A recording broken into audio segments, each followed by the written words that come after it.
determinant description cannot provide correct dissociation limit, even for simplest molecule. At the same time, REKS methodology, which I will describe a little later, is capable of perfectly describing the ground electronic state, that is to say potential energy curve of the ground electronic state and potential energy curve of the excited state. This I can establish from comparison with higher level computations, such as full CI for hydrogen molecule is available full CI.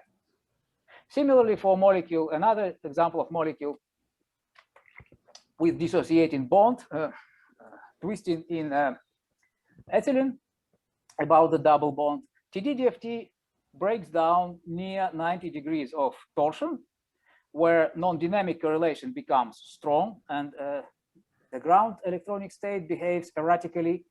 This is Kohn-Sham ground state, and also the excited state, shown with the dashed red curve, simply falls below the the reference state, which is supposed to remain ground electronic state. So TD-DFT behaves badly for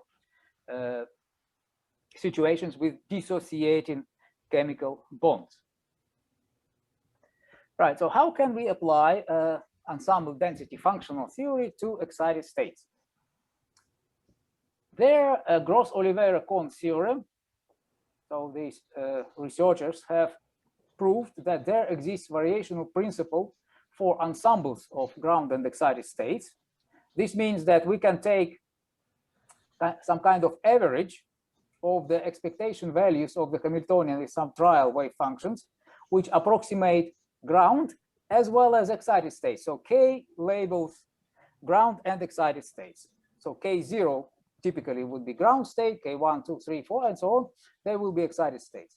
So this trial ensemble energy is always greater or equal to the sum, to the average with the same weighting factors of the exact energies of these states, which we are trying to approximate, right? So although for single excited state, there is no variational principle, for ensemble of, for example, one excited state and the ground state, if we restrict this summation to just two states, ground state and excited state, there is variational principle. So we can variationally optimize this energy, and we guaranteed that this energy will never be below the exact ensemble energy.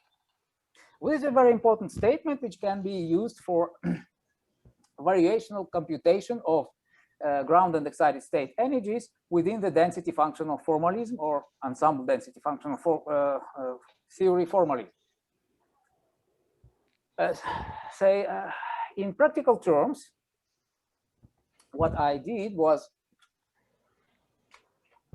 the following. I took two states. The ground state is approximated by perfectly spin paired singlet state, singlet configurations. This is basically the same electronic configuration, the same electronic state, which I described before when describing the REKS 2-2 methodology.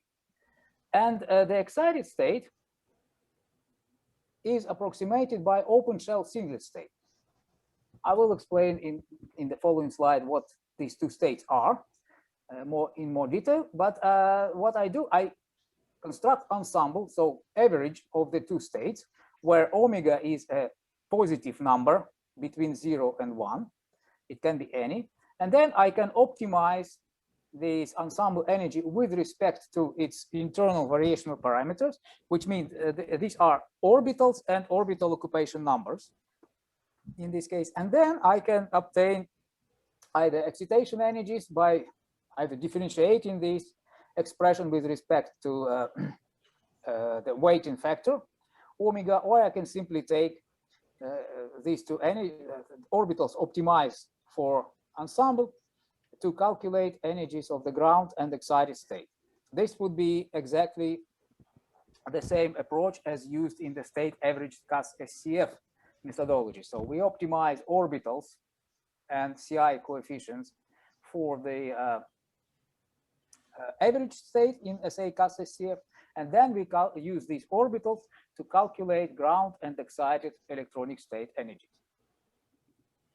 So now perfectly spin-paired singlet state, you remember it is given by let's say superposition of the two states, say ground electronic configuration with all orbitals occupied in the order of their increase in energy, and doubly excited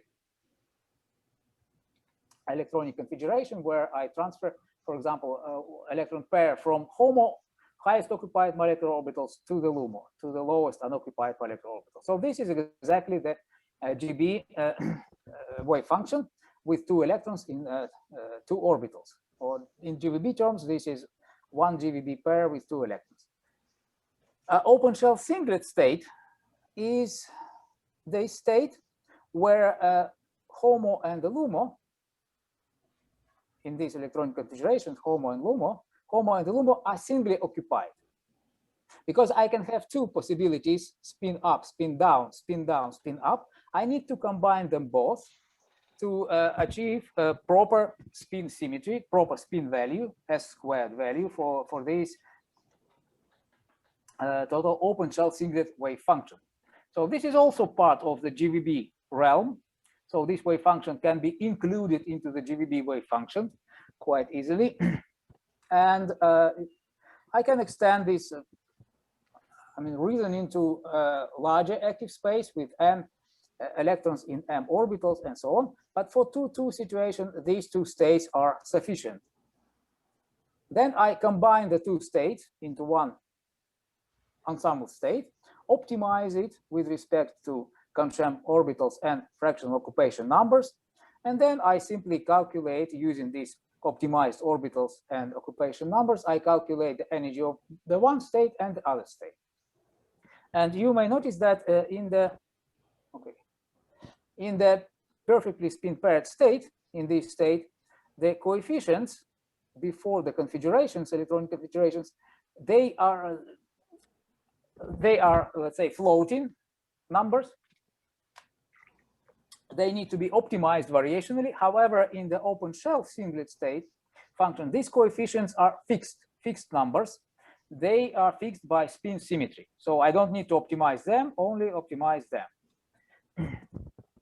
So it's these fractional occupation numbers which are optimized when optimizing these ensemble energy. So I calculate then the energies of the two states, and I can obtain the excitation energy.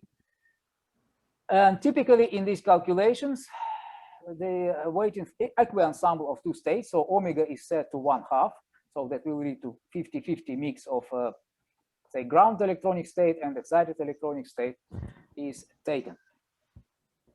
Right. I need also to mention one thing which is important for description of non-symmetric ground and excited states. Non-symmetric in what sense? In some situations like a hydrogen molecule or ethylene molecule,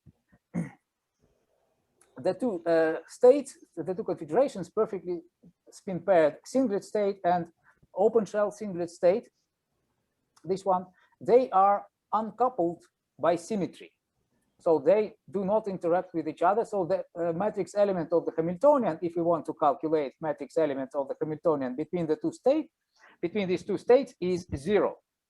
This is due to the symmetry. However, if I have non-symmetric situation, then generally the coupling matrix element between the two electronic states, with these electronic configurations or configuration state functions, better to say as it is adopted in the MCSCF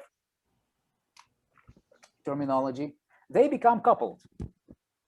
So there will be coupling between the two electronic configurations. And I need to include this coupling into description to improve description of the excited state.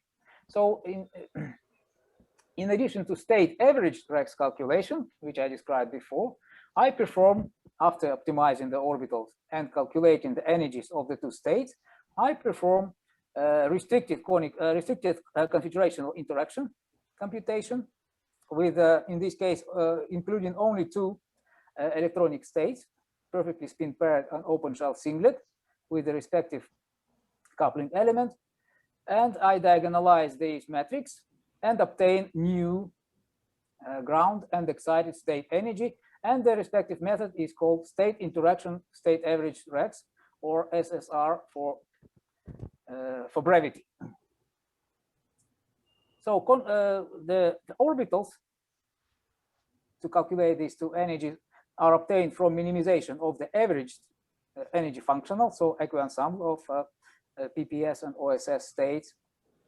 And then I calculate the matrix element, the respective matrix element, from the Fock operator, because this element becomes simply Lagrangian multiplier equals to Lagrangian multiplier between the active orbitals A and B, between these two orbitals, the orbital A, orbital B. So how do I know that? I can apply first Slater-Condon rules to a situation where electron-electron coupling strength is near zero.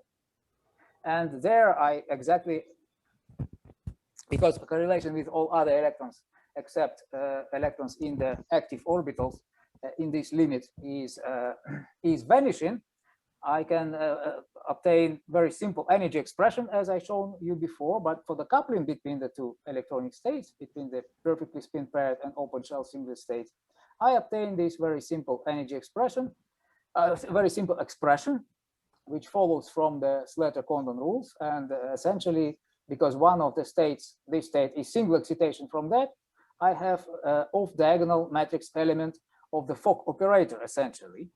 But Fock operator weighted by the respective occupation numbers. As you remember, I mentioned this previously, in the open shell methodologies, open shell SCF methodologies, the off-diagonal elements of the Fock operator do not vanish. In the variational minimum, the Lagrangian multiplier matrix becomes symmetric, but the off-diagonal elements do not vanish. So therefore, I have non-zero value generally, unless they vanish by symmetry. But in general, non-symmetric case, these Lagrange multipliers will be non-zero, and I will have non-zero coupling between the two states, open shell singlet and perfectly spin paired states. Right. So I will skip these slides. It's just a derivation of some or justification of some of the equations I shown you before. So how does the method work? First, we optimize the orbitals for state average functional with 2 electrons in 2 orbitals. So it is this functional. Then we build secular equation, 2 by 2, simple secular equation, which can be solved directly. And we obtain new energies of the ground and excited electronic states. For this energy and for the energy in the previous slide, for these 2 energies, the analytic energy gradient is available. Now it's implemented.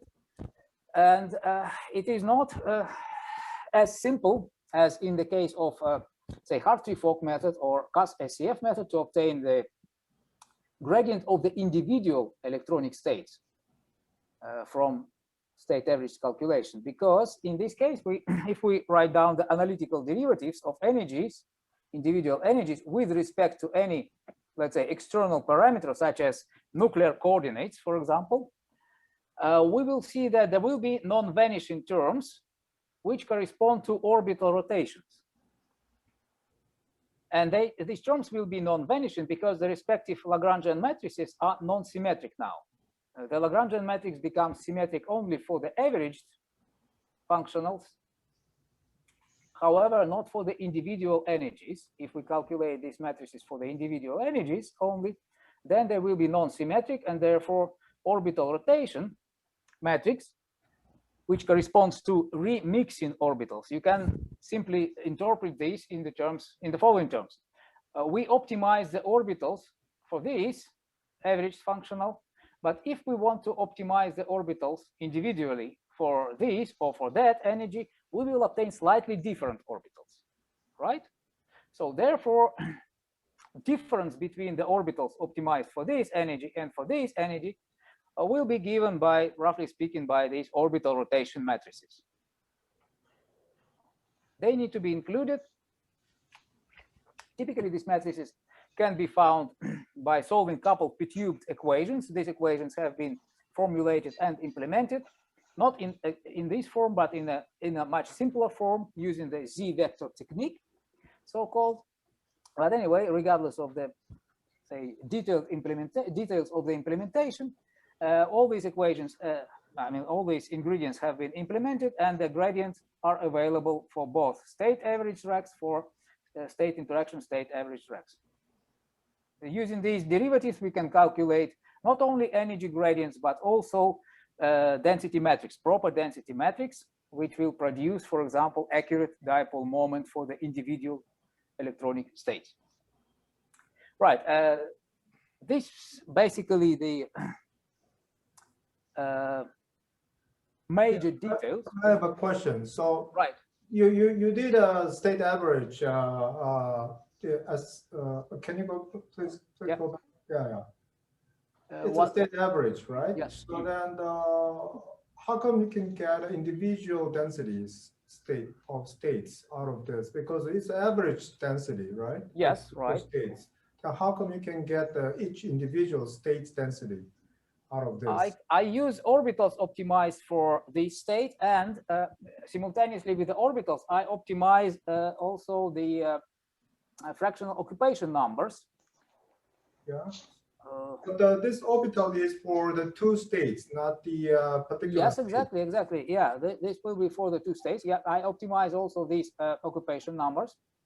And then when I calculate energies of the two states, because I calculate the energies of the two states explicitly as function of the orbitals and orbital occupation numbers. Right? Okay. Then I simply plug these orbitals into the formula for the perfectly spin paired energy, and the same orbitals into the open shell singlet energy. Right? I also use respective occupation numbers. And in this way, I calculate explicitly the energy of the, say, perfectly spin paired state or the ground state. And open this is okay, but the state average part, that was my question. Yeah, but the orbitals are optimized for the average state, so they are not optimal for individual states. That's correct. They are not optimal for the individual states. They are optimal for the average state. Right. So then you cannot get the individual densities. Strictly speaking, I do not have, let's say, proper individual densities. That's correct. But you can try to get it, but yes, but I get proper individual densities from coupled p-tubed equations and from the derivatives formalism. And this is, let's say, necessity. The same applies to CAS SCF, state average CAS SCF. I do exactly the same as in the state average CAS SCF. Only that I use density functional expressions for energies of these electronic configurations. But you can get partially, I mean, no, but the orbital is optimized for two states, for example. Yes, for average of the two states, yes. But then you use, eventually you have two different states and use that orbital and the coefficients to get the density for each states of average calculation, right? You still get it. Yes, right. So that's kind of approximate density for each state from the state average.